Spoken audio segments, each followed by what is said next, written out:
聪明人只看一眼就知道如何取下这个圆环，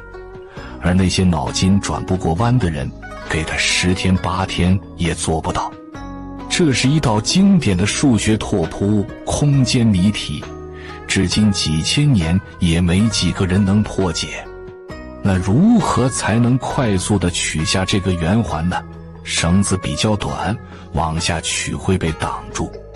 圆环可以往上绕过木棍，围绕木棍转半圈，又回到了原点。如果提起圆环，顺着绳子往上取呢？这时候感觉问题变得更复杂了。绳子形成了一个结，将圆环牢牢缠住。仔细观察它的结构，若想要取下圆环，似乎只有把绳子剪断了。如果真把绳子剪断，那这个谜题也就失去了它的意义。真没想到，就这么一根棍子，一节绳子，一个圆环，竟设计的却如此烧脑。99%的人到这失去耐心，不想继续探索了，认为此道谜题根本解不开。而那些思维敏捷、观察力强的人，一眼便识破其中的奥秘。先让圆环绕过顶端，来到木棍的下方，右手从两边绳子中间的缝隙提起圆环，两边的绳子围绕圆环走半圈，轻松取下圆环。原来用2个钉子就可以把水管接在一起，接好以后，不管水压多大，它都不会漏水，而且也不会撑开。这个方法呢，是我从一个绿化老师傅那儿偷学过来的。他们接水管从来都不用买对接头，都是用这个方法接的，非常好用，给大家来分享一下。你看这个软水管直接接的话不行，它是比较软，所以需要找一个这样的塑料管，然后呢，在这个上面可以给它抹点胶水，然后我们把这头给它塞到这个里面。经过2步操作完以后，水压再大它也不会撑开，也不会漏水。你看，把这边抹上胶水以后，然后接下来把另外一头再给它抹上胶水。抹胶水呢，它是不会漏水的，但是呢，它水压大了以后还会撑开，需要进行下一步。你看，我们把这头也塞到这个软水管里面以后，接下来我们进行第2步，然后我们在上面拧上2颗钼丝钉，把这钉子给它拧透。这样接好的水管压力再大它也不会撑开。很多绿化老师傅们从来不买对接头，都是用这个方法。注意看3根硬电线这样直接接起来是错误的接线方法，这样接好以后容易虚接发热，非常危险。教大家一个正确的接线方法。首先呢，把这个线头先给它剪掉，然后给它重新拨出线头。拨的时候呢，一定要注意像这条蓝色的线一定要给它拨得稍微长一些，然后呢，拨完以后再拨这条黄色的线。这黄色的线给它拨得稍微短一点就可以了，让它呢就是1条短2条长，把这个短的放在2条长的中间，然后呢用老虎钳把它给夹住，然后把两侧的这2条线分别给它掰开，掰个90度的角，然后呢这样紧密的把它缠绕在中间的这个短的线上面，一圈圈的把它缠完以后这种接线方法是最牢固的，因为它里面接触面积大，所以呢在使用的时候就非常安全。把2头这个剩余的部分给它修整一下，然后呢把中间这个长的给它做一个回折。这种接线方法牢固可靠，它不会虚接发热。喝完的饮料瓶不要扔，用剪刀把它剪开，放在厨房这样用，它的价值立马翻倍。邻居们看到以后都抢着用。你看，先把这个瓶口给它剪下来以后，然后呢用烙铁在周围给它烫出这样的小圆孔，烫的越多效果越好，可以多烫一些。然后把这些烫完以后，把这个瓶盖再给它拧下来，在瓶盖中间的位置再烫一个稍微大点的孔，然后在周围烫出来4个稍微小一点的圆孔。把这个孔给它烫完了以后，然后再找来一个螺丝，把它拧在中间这个孔上面，再拧个螺丝帽给它拧牢固了以后，然后呢把这个瓶盖再给它拧回去，然后呢再用烙铁在这个上面给它烫出一个小孔出来，用钥匙环给它再套在上面，这样呢就做好了。把它放在厨房洗菜盆下水口上面，你看大小正合适，然后上面也是平的，上面这个螺丝可以起到一个不让它飘起来的作用，一个非常好用的洗菜盆过滤网就做好了。邻居们看到以后都抢着用。剪刀钝了不用磨，用一根废旧的锯条，只需要1分钟就可以立马让它变得锋利如新。很多人呢不会磨剪刀，就不要乱磨了，乱磨完以后啊，就把这个剪刀给磨报废了。先看这个剪刀，你来看，我们先来测试一下剪这个纸，你看根本把它剪不了，剪不断，是吧？像这种情况呢，我们用个锯条给它1分钟就可以解决问题。首先呢，我们用这个锯条，用这个平面这一部分，然后呢，在这个上面给它抹点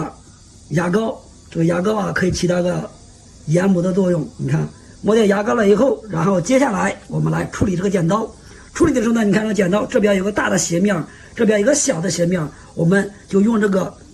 来刮它，这样不停的刮。像这种剪刀呢，如果非常钝了，只需要呢给它刮个40下、50下就可以了。我们看，把这边给它刮完了以后，然后我们把这边再来刮一下，两侧都是按照同样的方法。这样刮完以后呢，这个剪刀就会变得非常的锋利。好，现在呢已经差不多50下了，我们把上面这个给它清理干净。我们来看一下这个方法呢，操作起来非常的简单又方便。你来看，再来测试这个纸，你看非常的锋利，是不是？这个方法非常好用，是吧？把它分享给你，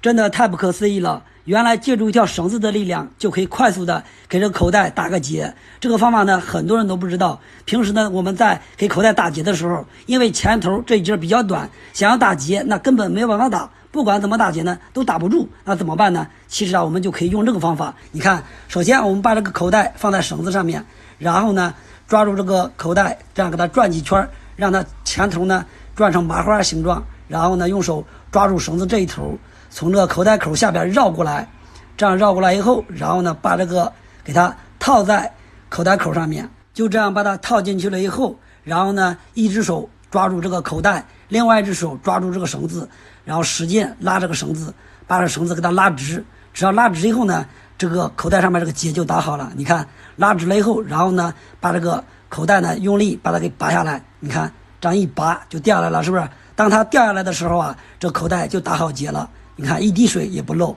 这个方法呢，简单又实用，是不是？家里的马桶上水不停，进水一直滋滋响，每个月水费流出去好几百，教您1分钟解决。滋滋响分为2种情况，第一种，先看一下水位的高度，如果水位高度高于溢水孔，那就说明是这个进水阀的问题。关闭脚阀以后，用螺丝刀撬开顶部的装饰盖，把里边这个插销给它拔下来，放好了，不要把它弄丢了。然后把上面这个压盖逆时针旋转，把它拆下来。这个上面有一个黑色的密封垫圈，把它拆下来，然后把它放到水里面清洗干净，正反面以及这个压盖都清洗干净以后，然后找一个小的针，把这个压盖顶部上面这个泄压小孔给它疏通一下，然后再给它安装回去。出现这种问题，一般都是自来水管道里面的小细沙颗粒垫住密封胶圈，关闭不严引起的。第二种情况就是，如果水位线比进水阀浮筒上这个边缘的水位还要低，那就说明是排水阀的问题。左右旋转，把排水阀上半部分给它拆下来，然后把底部这个密封圈也给它拆下来。你看这个上面有很多细小的沙粒，把它都清理干净了以后，把这个底部也给它清理干净，然后再把水箱里面这个出水口里边这个座也给它清理干净以后，然后再把排水阀安装上就修好了。你学会了吗？电线根部断了怎么办呢？今天教你一招完美修复。修复完以后啊，和原来新的是一模一样的，不仅美观，而且也非常牢固。你看这2股线断了一股，另外一股也马上要断了，因为在根部断的。像这种方法呢，我们在给它处理的时候啊，首先我们用剪刀先把它给分开，先剪开以后，然后呢，把这条线给它再剥掉这个外皮，这个呢要剥得长一些，然后把这2条线分别再给它剥出线头。接着再把上面这个保护套给它剪下来，把里边的线给它都抽出来，然后呢，把里边这个线皮也给它抽出来。拔不出来，像这种拔不出来的，我们可以啊用个电钻从中间给它钻个孔，钻完以后，然后呢把这条线再给它穿回去。为了让它更牢固一些，我们可以在这个上面滴掉5两胶水，然后呢把这2个线头给它再焊上。如果没有电烙铁，可以直接把这2条线接起来也可以。你看，就这样把它接好了以后，你看这效果其实和新的一模一样，是不是？而且非常美观，它也非常牢固。怎么样呢？这方法非常好用，是吧？膨胀螺丝安装错位置了，想要把它拔出来，拔不出来怎么办呢？很多人呢就是用角磨机把它给切了，但是呢，如果假如还需要用这个位置，那怎么办呢？给大家分享一个好用的方法啊！不管这膨胀螺丝它固定的有多紧，都可以把它可以拆下来，首先，先把螺帽去下来以后，不能这样直接拔，这样直接拔的话是拔不下来的。我们可以找个钳子或者锤子，左右上下给它敲一敲，然后再往里敲一敲，往外给它拔一拔。拔的目的呢，并不是说想要把它给拔出来，而是想要把里边这个套管给它先弄松，然后你来看，这样给它拔，左敲敲右敲敲，给它拔完以后呢，然后用尖嘴钳子夹住里边的套管，往外拔一拔，但是呢还拔不出来。这个时候呢，可以夹住它以后，然后呢一边夹住它，一边往里边砸这个钢丝，这样呢再来夹住这个套管的时候，使劲往外拔，就可以很轻松的把它给拔出来了。你看怎么样呢？这个方法非常实用，是不是？而且这个膨胀螺丝拔出来以后，还能接着二次再利用。今天我才发现，原来用一根线就可以快速的穿针引线，不管这个针孔有多小，都可以1秒钟把这个线给它穿过去。这个方法呢，简单又实用。平时呢，我们在穿线的时候啊，就是穿针引线的时候，因为这个线前头毛烘烘的，这样穿的时候啊，很不容易穿进去。那怎么办呢？我们就可以用这个方法了。你看，首先呢，像家里这种平时这种废线了，或者是一些这样的短线头都可以用，包括这种电器啊，就是这个废旧的电容上面这条线也可以用。你来看操作的时候，首先呢把这线给它对折起来，然后用打火机烤一下，把这外皮都给它剥掉以后，然后呢你看这个里边有很多这样的小细丝，我们只需要用一根就可以了，然后把这一根呢给它修整一下，让它前头有个尖的形状。这样我们再来穿针引线的时候，你来看，因为这个丝比较硬也比较光滑，这样呢一下子就把它穿过去了。然后我们把这条线再穿到这个套里面，这样呢你来看，只需要1秒钟就可以把线穿过来了，是不是？而且这个方法操作简单又好用，把它分享给你。手机充电线从这个根部断开了，我们可以用一个瓶盖就可以把它给修复好，而且修复好以后啊也是非常的牢固。这个方法呢操作起来非常简单。你来看，首先呢需要用把电烙铁，如果家里没有电烙铁啊，可以用个铁丝在火上烤一下也可以。然后在这个瓶盖侧面给它先烫出来一个圆孔，是椭圆形的，这个孔呢给它烫的稍微大一些。烫完以后，然后呢把手机充电头往里面塞一下试试，塞不进去，那么把这孔再给它扩大一下，扩完以后再来测试，现在是刚好放进去。然后呢在它的对面再烫一个小细的圆孔，烫完以后，然后把这圆孔这边用剪刀给它剪开，接下来把这个充电头给它插进去，然后把这个线再卡到这个圆孔里面。接下来呢然后准备一点这个热熔胶，给它打点热熔胶固定一下，不然的话在使用的时候这个线可能会脱落。也可以把热熔胶多打一点，把这个瓶盖都给它完全灌满，灌满胶冷却以后，你看一条数据线就修复好了。在使用的时候啊，中间再也不会折来折去把它给折断了。这个方法呢简单又实用，是不是？把它分享给你。家里的钟表坏了，不用花钱去修，其实呢自己花个5块钱买一个这样的表芯，自己换上就可以修好它。你看这个表芯加一块电池还有表针，这是一套。现在呢给大家来分享一下它的安装方法，其实呢非常简单，自己学会了以后啊，在家就可以修表了。你看，首先我们在拆之前先把这个表换个电池，你看它是不转的，说明它坏了。更换表芯的时候需要把这外壳给它拆开，后面有4条螺丝，把这罩拿掉以后，然后呢拆表芯的时候还需要把前面这个玻璃罩给它拆下来。拆下来玻璃罩以后呢，这个表芯是从前面拆的，然后呢先把表针都给它拿掉以后，然后表芯上面这个螺母用钳子给它拧掉以后，然后这个表芯就掉下来了。然后我们开始安装这个新表芯，把表芯安装的时候呢，也是先从后面放进去以后，然后呢先垫个垫片，再把上面这个螺母给它固定起来，到最后呢用个钳子给它拧紧了。固定好了以后就开始安装表针，先安装时针，时针呢先对准12点的方向，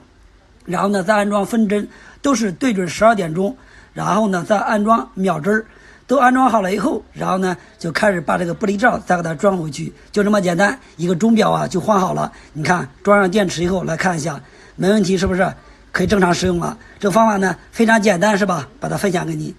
原来把塑料瓶的瓶底剪掉，它居然还有这么好用的一个妙用，邻居们看到以后啊都抢着用。你看就这样把这个瓶底给它这样剪掉了以后呢，然后呢就这个形状的，需要呢找这个瓶子的时候找稍微大点的，然后把这个瓶盖再给它拧下来，从中间烫出一个小圆孔出来。紧接着呢再需要一个自行车的内胎，找一块这样的胶皮，在中间呢再烫出一个小孔，这个孔呢一定让它小，不能太大了。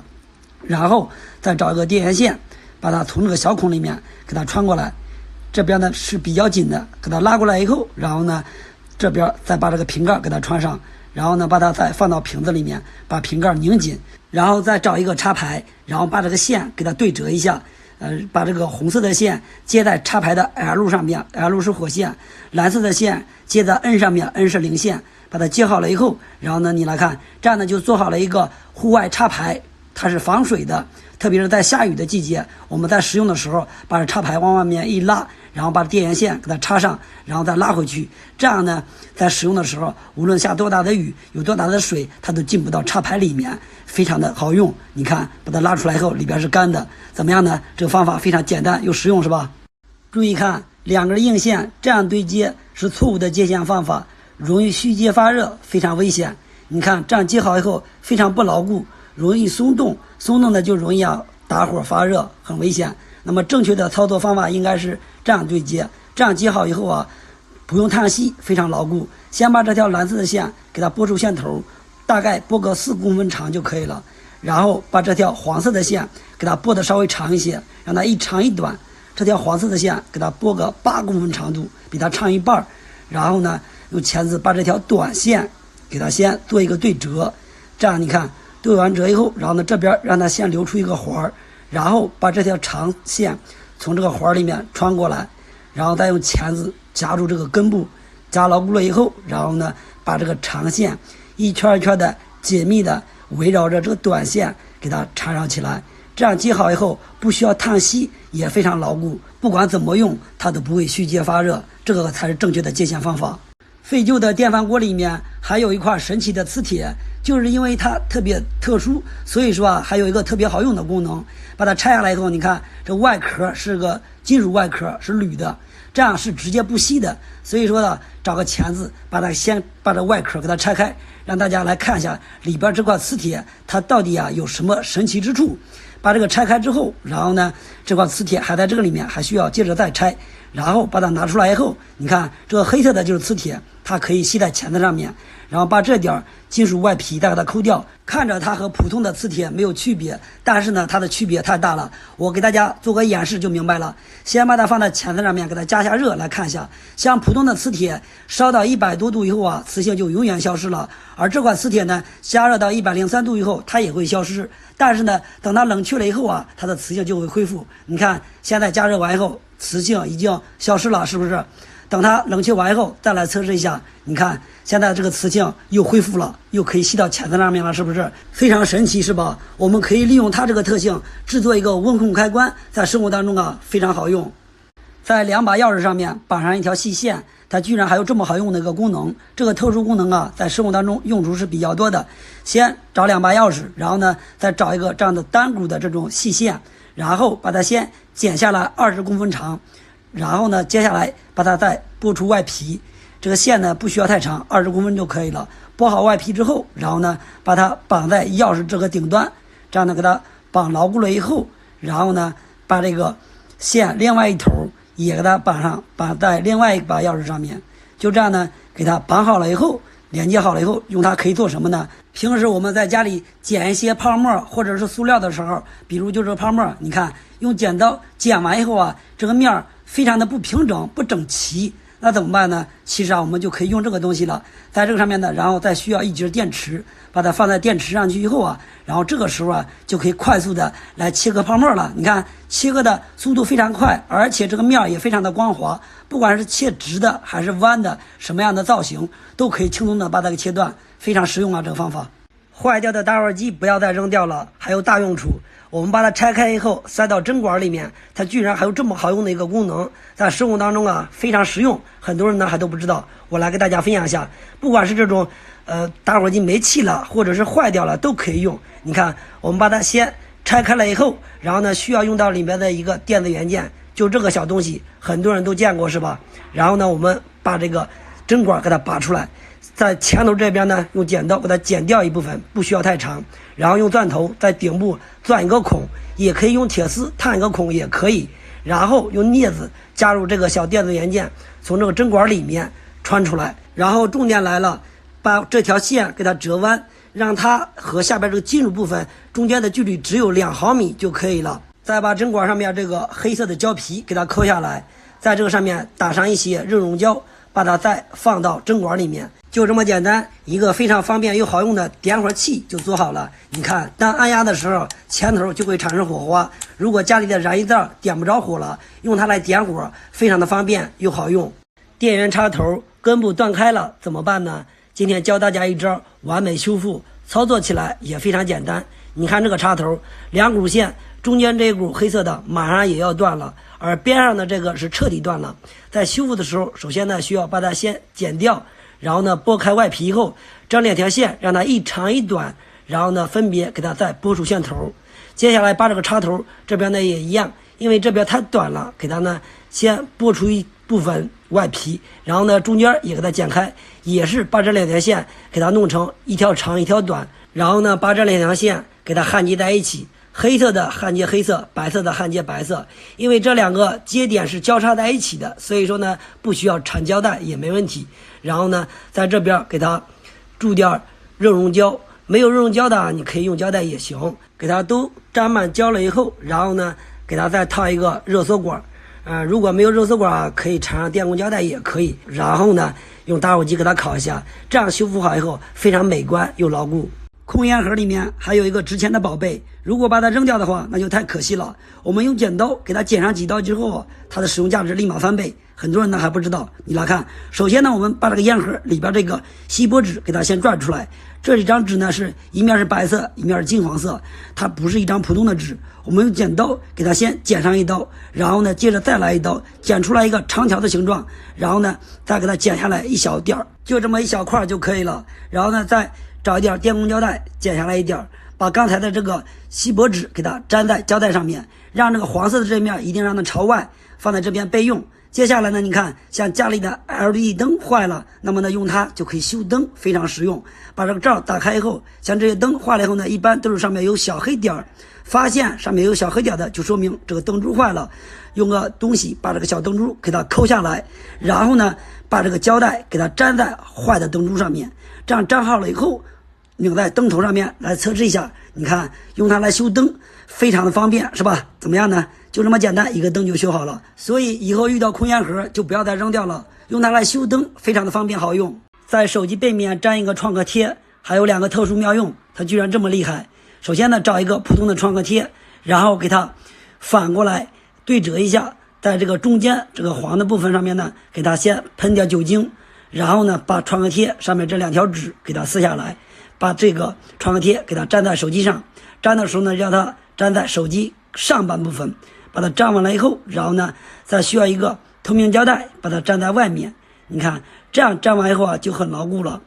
平时啊我们在刷手机看视频的时候，手机呢容易发热，而且呢电池也特别烫，这样时间久了就容易损坏手机，也影响电池的使用寿命。那么我们给它添上一个创可贴呢，因为这个里面有酒精，酒精呢可以起到一个散热的作用，这样呢以后不管是充电的时候或者是刷视频的时候，手机再也不会发烫了。这是它的第一个妙用。第二个妙用，假如我们在户外不小心手上或身上不小心创伤了，那么呢我们就可以把这个创可贴再给它撕下来，也可以用上面的酒精来杀菌消毒，当然也可以啊把它粘在这个伤口处。怎么样呢？手机背面贴个创可贴，它的两个作用非常实用吧。用一节铁丝就可以拆角膜机切割片，不管这个片它拧的有多紧，也不管这个片它爆片了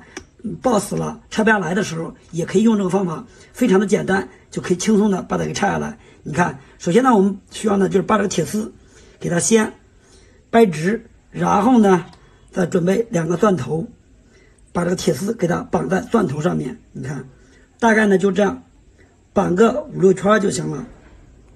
绑完以后呢用它就可以快速的拆切割片了。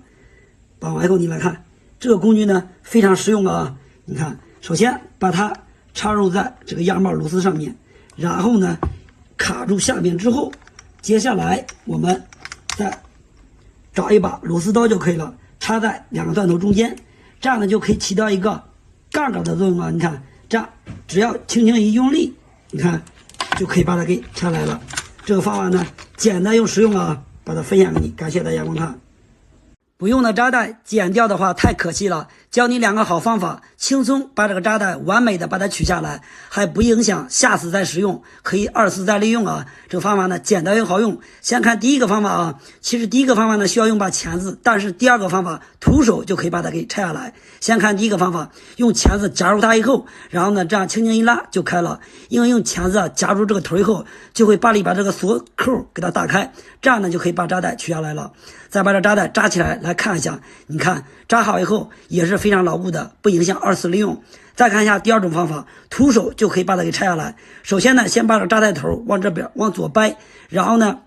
勾住扎带以后，用指甲扣住里边的锁扣，这样轻轻一拉就开了。第二个方法是不是徒手更好用呢？你看把它扎好以后啊，也是没问题的，可以接着再用，非常好用。再来测试另外一个啊，你看掰住扎带以后，用指甲扣住里边的锁扣，只要这样扣住以后，轻轻的一拉就拉开了，简单又好用。我感觉第二个方法特别实用啊，扣住里边锁扣就可以了，非常不错是吧？把它分享给你。钥匙断到锁芯里面了，用一个口罩就可以快速的把它取出来。不管这个钥匙它断的有多深，也不管是什么样的锁，都可以轻松的把它取出来。这个方法呢简单又好用，大家学会以后啊，就不用再花钱去找师傅去开锁了。给大家分享一个方法，首先呢我们把这个口罩先把它给拆开，然后呢用一把剪刀把这边呢给它先剪一下，就是需要这口罩里面的一个小东西。你看把这个东西给它拆出来以后啊，我们就用它就可以快速的取断掉的钥匙。首先呢先用打火机把那个外皮给它先烤一下，先把它剥掉外皮。你看这里边这个铁丝啊非常细，我们主要就用这个铁丝，然后呢用把钳子把这个钳头给它折一下，折一个非常非常小的一个小钩子，折完以后就这个样子的，然后把后边给它再对折一下，让你们来看一下取钥匙有多好用。首先把它插入到钥匙中间的位置，插到底以后，然后只需要轻轻的往外拔这个铁丝，就可以轻松的把钥匙取出来了。怎么样呢？这个方法是不是非常的简单又好用？把一节钢丝窝一个钩子塞到电钻上面，邻居们看到以后啊都抢着用，解决了很多家庭的烦恼。给大家来分享一下，看一下它到底啊有多好用。首先呢，我们把这个钢丝这一头呢用钳子给它窝一个钩子出来，这钩子呢不需要太大，太大是不行的。你看啊，只需要就窝一个这样的小钩子就行。窝成这样以后，然后呢在这端呢向上让它翘一点，对，就这个样子的。然后在这个中间往下再折一下，折完以后就是这样的。然后呢把这个钢丝呢给它稍微捋直一些，钢丝的另外一头也需要给它窝一下，用钳子这样呢给它对折一下。你看啊，就这么简单就做好了。对折完以后，我们把这头给它塞到电钻上面固定起来。做好以后就是这个样子的，使用的时候逆时针旋转，就这样使用。家里的下水管道堵了，不管管道是直的还是弯的，我们只需要这样逆时针旋转，一边接肉一边往里面插进去就可以了。因为这钢丝它有柔性，不管管道是直的还是弯的，都可以把里边的脏东西给它取出来，用它来疏通管道，非常的好用。你来看一下怎么样的这个方法，非常实用吧？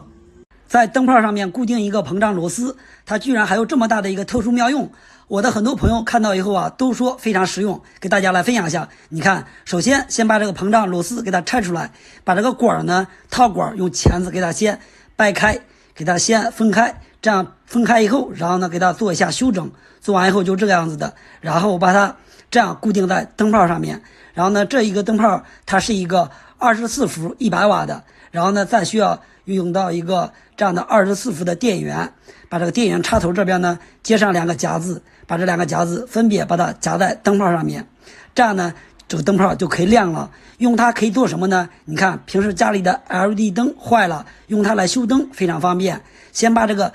灯板给它拆下来以后，然后呢把这个灯放在这个灯珠上面，这样烤就行了。因为这是100瓦的，速度非常快，你看用它修灯换灯珠非常的方便又好用。像这种维修的时候，像这种多角的芯片也可以快速把它拆下来，因为这个功率比较大，拆的速度比较快。像这些小元件速度就更快了。怎么样呢？这个方法非常实用是吧？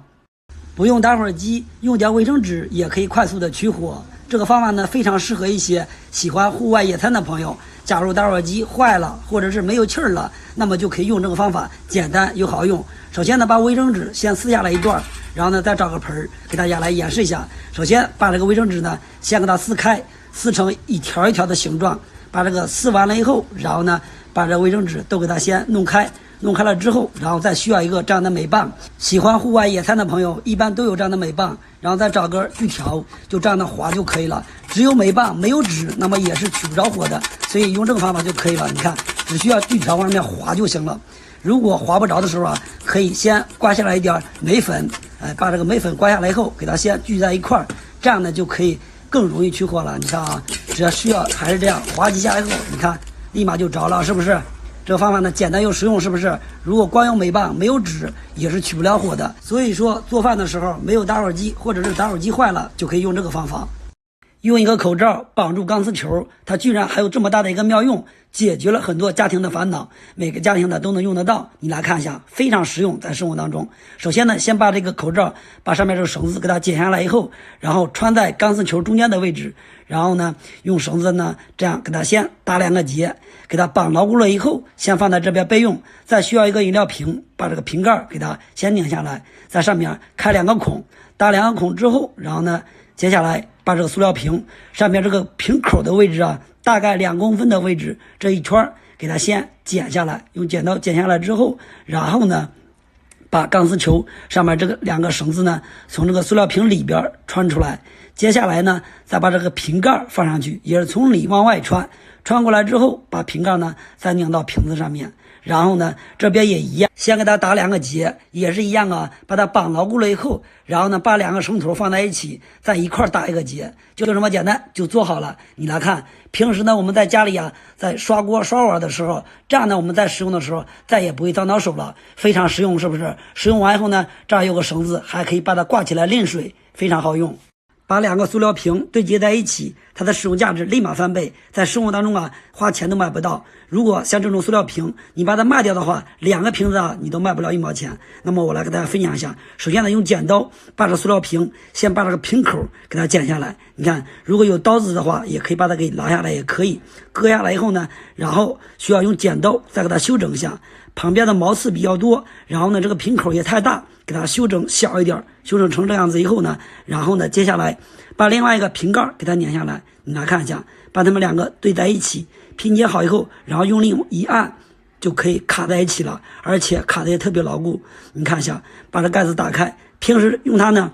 像手机卡、一些内存卡，我们可以用它来存放。假如呢放在家里容易丢，没有地方储存，没有地方放，就可以用它来携带，也可以啊放在家里，也非常不错。而且呢，像一些小螺丝啦、小戒指、项链啦，也可以放进去使用。这个方法呢，简单又好用，是吧？把它分享给你。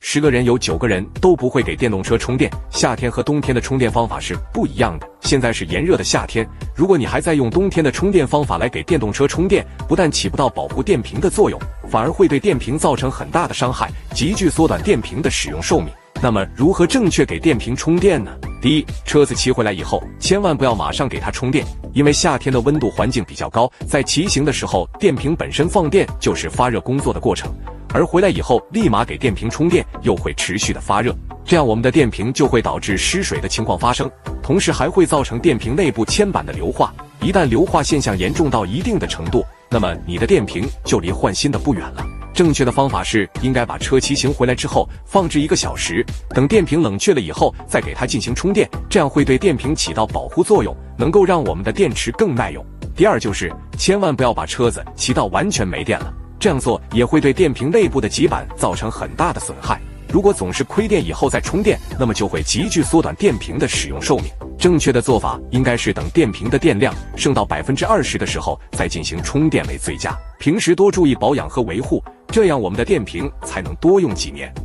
原来把磁铁粘在锤子上面，它居然还有这么大的妙用，使用的时候真的太方便了。你来看，这就是一块普通的磁铁，平时我们在钉钉子的时候，这样呢一不小心很容易啊就把锤子砸到手上面了，非常危险。那么我们就可以啊借助这一块磁铁的力量，再也不会砸到手上了。你来看，我们首先用胶带先把这磁铁固定在这个锤子上面，然后这样我们再来放这个钉子的时候，你看它有磁性了，就可以把这钉子给它吸起来，这样我们在钉的时候就不用手抓着钉子了，非常方便，是不是？再也不会砸到手了。再来演示一下，你看只需要放到锤头上面，轻轻往下一砸，就可以把钉子给它钉上。这是它的第一个妙用。它的另外一个妙用呢，就是我们把这个磁铁给它放在手柄上面，然后呢用胶带给它固定起来。看一下第二个妙用啊，其实用的时候也是非常的方便。固定好以后，我们把这些钉子都给它系在这个手柄上面，这样呢我们在使用的时候就非常方便了，